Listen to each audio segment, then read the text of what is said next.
Te libri Sa di unë i klasës parë për lëndën e matematikës, në faqen 7 ushtrimi 3 ka këtë kërkesë. Lidh me vi, plotëso fjalit me më shumë, më pak, aq sa. Si të shihet bëhet fjalë për krahasimin e dy bashkësive. Kalojmë te tabela, unë kam dhënë disa figura të tjera, jo ato të cilat janë në libër. Do krahasojmë bashkësinë e yjeve me atë të rrathëve. Çfarë duhet bëj fëmia këtu për të krahasuar elementet e dy bashkësive? Është shumë e rëndësishme që ai të lidh një nga një elementet e bashkësisë së parë me ata të bashkësisë së dytë. Që do të thotë, në rastin ton, një yll me një rreth.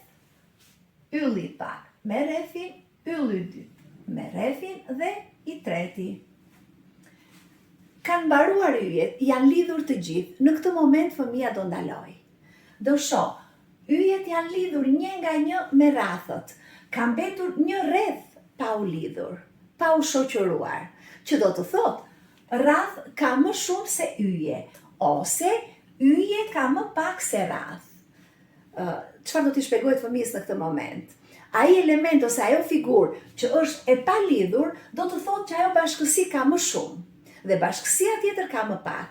Në këtë rast fëmia do të shkruajë yje, pra do të vazhdoj fjalin e cila është dhënë te libri, yje ka më pak se rrath. Kalojmë me dy bashkësitë e tjera. Kemi bashkësinë e fluturave dhe të luleve. Edhe këtu do bëj të njëjtën gjë. Do shoqëroj ose do lidh një nga një elementet e bashkësisë së parë me ato të bashkësisë së dytë. Fillon një flutur me një lule.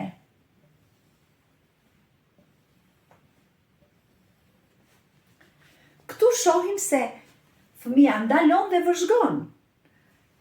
Fluturat janë lidhur të gjitha, edhe lulet janë lidhur ose janë shoqëruar të gjitha.